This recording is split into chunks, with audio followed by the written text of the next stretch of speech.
I have a little princess trying to bite me down here. Say hi to the fam. Good girl. Oh, yes. And she represents the energy of the ego. When the ego is pulling on the side of your pants saying, I need your help. I need your help. Something's gone wrong. And you don't listen. She literally just jumped up here all by herself. She's a jumper, you guys. And so your ego comes in hot and is like, listen, there's something that we need to talk about. If you push it away, it's going to keep biting you. But if you bring it close and you say, hey, it's okay. See, it's okay. And it's okay, right? Then it's okay. So this is your opportunity to say to yourself, what has been showing up like a little gremlin? What thought pattern, what story, what belief, what am I talking about that is literally gnawing at my feet and telling me that it needs help? And how can I sit down and take a moment to process what's going on? Because it's all about the process. Manifestation is about the process. It's not about just visualizing the thing and then staying in vibrational alignment, which of course that's necessary. But while you're doing the work of staying in vibrational alignment, you're going through the process of learning what you need to learn to become the person who has everything that you want. And so go ahead and write down in your journal. You're going to do a little bit of a journal prompt here. You're going to write down at the top, what do I want? And then you're going to pick maybe one of the things that you had in the screen of your mind. And you're going to write down what you're wanting. And then the next question that you're going to ask yourself is, do I believe that I'm worthy of this thing? Do I believe that I am worthy of this thing? And then you realize and you take that step back and you write down maybe any beliefs that are showing up that are holding you back from being able to receive this thing that you're wanting. We talk about the 5 steps of manifestation literally all the time. Step 1, from the contrast of knowing what you don't want, you get more clear on what you do want. What do you want? Now you know what you want. Step 2, not your job, source's job. Universal source energy is gathering all of the cooperative components for you. Step 3, you stay in vibrational alignment. You're open to receiving, but you're not necessarily receiving quite yet, but you're in your vortex. So you're on that edge of then taking the next right step to be able to receive that thing. Step 4 is the actual receptive mode of receiving that thing that you're wanting. And step 5 is step 1 with grace. So constantly working yourself through that process, holding the vision, holding the desire, and holding that worthiness factor. And that's going to be when you're essentially at that point, then you got to just let go of attachment to the thing. So you're doing the work. You're showing up as the person who has everything that you want. You're taking the action steps. You need to live the life that the person that has everything that you want is living before you can have that actual life. So you start doing the things. Even if you feel like, oh my God, I feel crazy doing this, do it. Just do it and keep doing it and keep showing up and keep doing it and keep doing it and keep doing it over and over and over again. And as you do that, you'll be guided to the path of essentially everything that you're wanting because you're in the receptive mode and you're showing up as the person who has it. And so here's the thing. It's really, really funny when you are literally living that life and then all of these things start to happen and all of the evidence just starts showing up and it's literally a cascade effect. It's literally a domino effect. And all of these things just keep happening. And obviously, as Abraham Hicks says, the better it gets, the better it gets. Based on those 5 steps, there's no way that it can go wrong because you can never get it wrong. And you'll never get it done. And so embodying all of those teachings from Abraham Hicks and showing up in that way is going to give you the ability to step into that power and to show up as the person who has everything that you want. Which leads me to some very exciting news. Matthew, Panther, and Princess and I are going to be moving to Laguna Beach, which is something that we're extremely excited about because we are a literal mermaid fam. We'll be able to be united with our child, Angie, who's here on this call today. She's our chi baby. And this is something that I actually shared a little bit about. I was totally on the low, but when I told the story about the 2 birds, when I asked God, I was like, let us know if we should make this move and if we should do this. Asking for the sign and literally waking up the next morning after Matt was like, there's no way that's going to happen. We wake up and there's 2 birds exactly where we asked for them to be if it was the right move. And so that kind of brings you back full circle. And this is an energetic frequency of something that we've been wanting, something that we definitely weren't about to like really rush into until we had confirmation with a sign. We were able to receive that sign. And now in 12 sleeps, we're going to be sending ourselves to Laguna Beach. Are you excited? Princess is very excited. Panther, what are you doing? Hey, Daddy. They found each other. Here, go see your daddy because you're so loud and aggressive.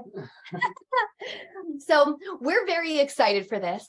Thank you so much. Yes, we're excited. And we're really in this energetic frequency of, okay, now we're starting a new chapter. And so that's what this is all about for you guys too. As you're writing down what you're wanting, what does it look like to want this thing? What does it look like to be feeling worthy of this thing that you're wanting? And then now you're going to ask for a sign that you're on the right track. So picking something that seems almost impossible, but could be possible because you know that universal source energy is always pulling the strings.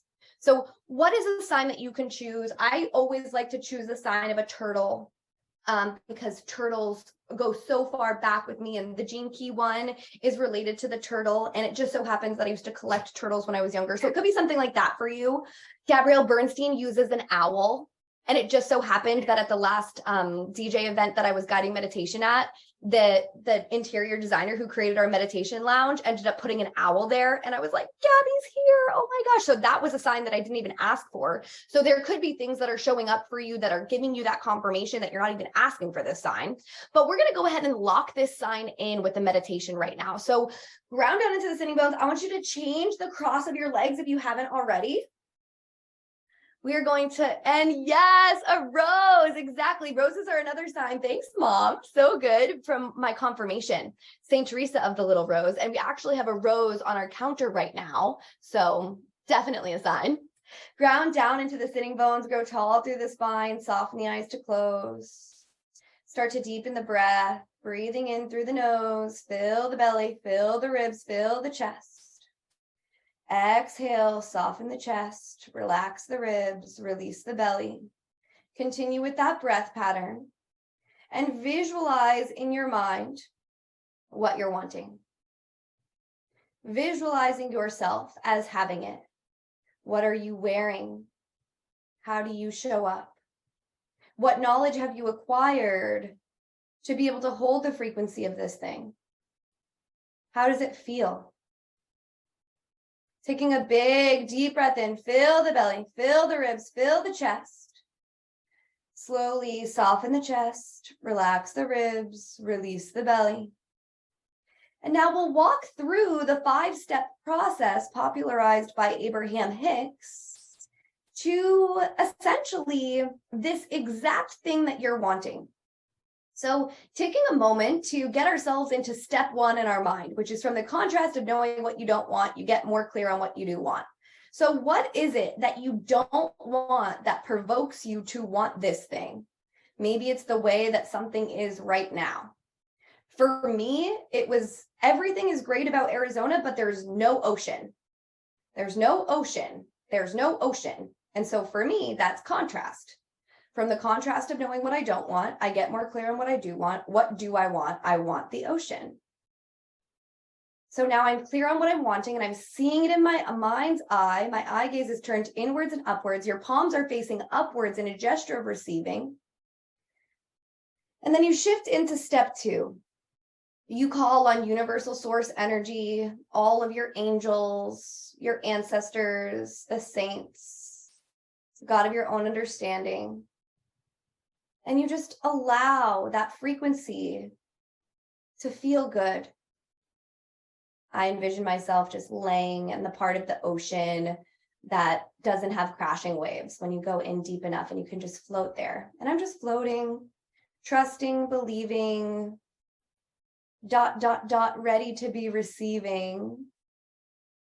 Moving into that energetic frequency of 3, which is the Trinity, which is the receptive mode, the vortex. You're in your vortex. You're feeling good. You're having fun. You're likable. You're telling the story of what you want. You're open to receiving the cooperative components that you know Source is sending you. You're feeling so excited about this thing because you know that it's coming. It's just a matter of you continuing to hold that frequency. And then step 4 is the actual receiving of the thing. So the visualization that I really like to turn to is this idea of thinking from the end. And thinking from the end means that you are actually going to visualize someone who you really love and who you really respect congratulating you on this thing that you've manifested after you've already manifested it. So you are showing up and you're like, oh my gosh, I did it. I held the frequency. And then someone who you really love and respect comes up to you and gives you a big hug. You're completely moved into your new place. You've nailed the job interview, and then you ended up becoming best friends with the person who interviewed you within the company. And then once you get the job, that person gives you a big hug. That's step 4 energy. Visualizing that step 4 moment for this thing that you're wanting, and maybe you even throw in a few other things.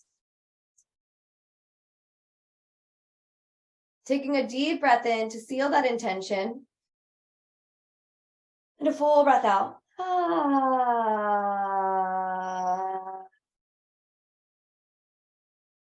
And then bringing into your awareness the knowing that at some point there will be more contrast. So after that beautiful moment of congratulations, now guess what? There's going to be another birth of another desire, which is contrast. And that brings us to step 5. Step 5 is step 1 with grace.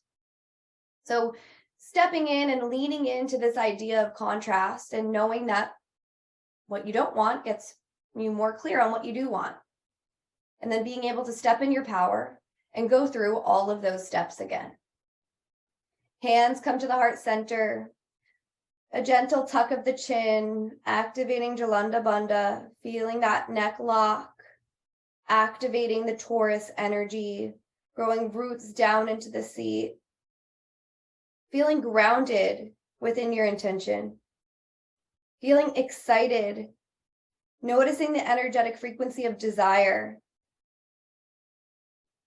taking a big deep breath in, and a full breath out. We ask universal source energy to write through us. Please tell us what we need to know. Go ahead and keep your eyes low to your journal and just write down anything that came through for you. What downloads did you have during that? How are you feeling? What are you going to want to remember to look back at? It was so incredible. The other morning, I woke up from a really beautiful sleep and was just completely like in a trance, completely channeling while I was sleeping. And when I woke up, I was still kind of like coming out of it, but I was like very, very, very happy.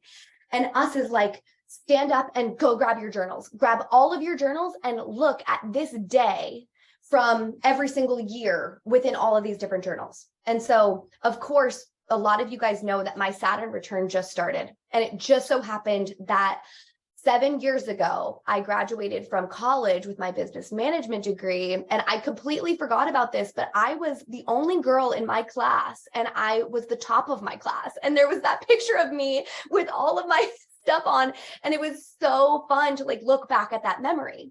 And the same day, I then left that commencement ceremony, and I went straight to my yoga teacher training graduation retreat.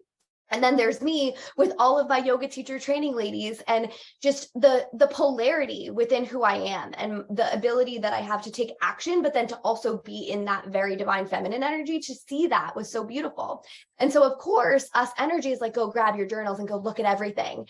And so I'm looking back at all of this beautiful divine insight that was coming through in all of my journals, and coming clear with that 7-year cycle for 7 years ago, having those graduations to literally that exact day, my Saturn return starting.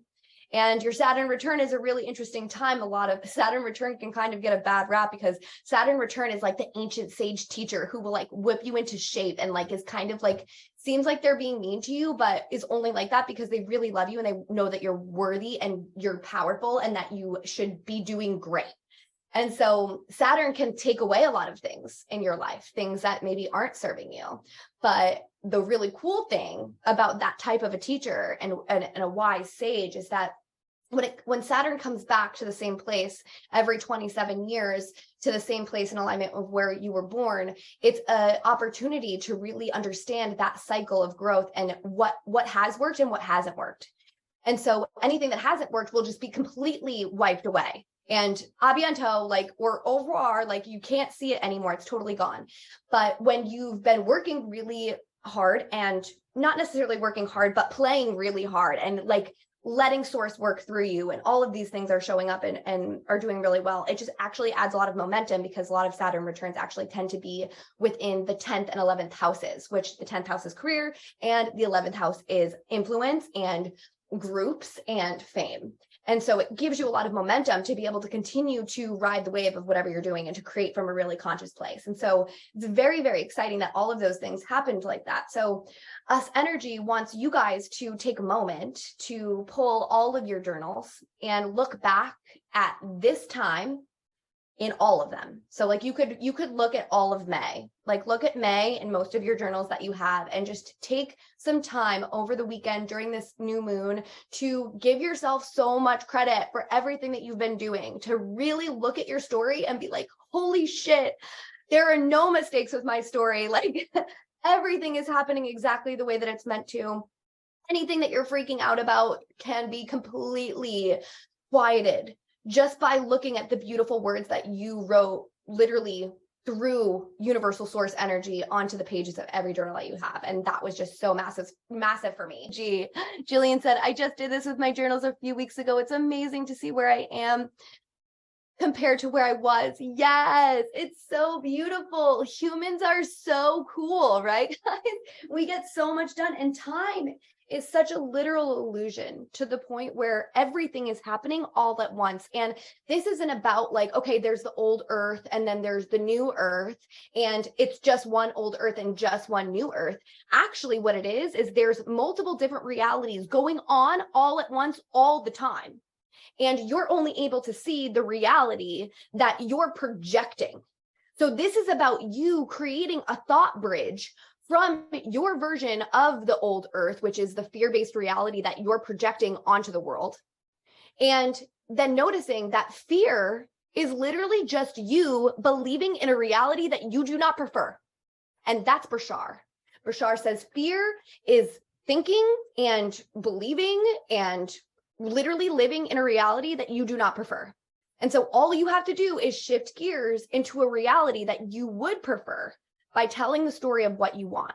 And this is actually something really, really cool to be able to see when you're like in the car and there's multiple cars on the road, and every car is a different dimensional plane, right? There's so many different dimensional planes going on because there's so many different people. There are as many dimensional planes as there are conscious beings to observe the earth.